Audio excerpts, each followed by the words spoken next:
everybody, I'm Miss Allie and welcome to this week's Random Acts of Science. Today we are going to be making fizzy rockets. In your bag, there is a film canister and an Alka-Seltzer tablet. From home, you will need a small glass of water. To begin, place the Alka-Seltzer tablet in the bottom of the film canister. Then, fill the container about 3/4 of the way full with water and place the lid on top. Turn the canister over so that it is upside down and take a small step back or two while you wait for what happens next.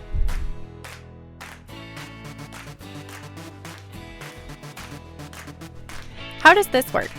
Your fizzy rocket launches into the air due to a chemical reaction.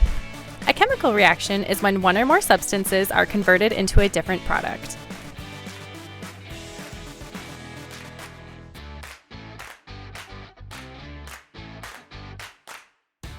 For this experiment, a chemical reaction took place when the Alka-Seltzer tablet was put in water.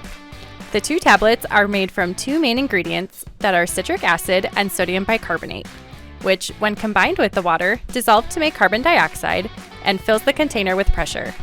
Once the pressure is too much for the container, it causes the fizzy rocket to launch.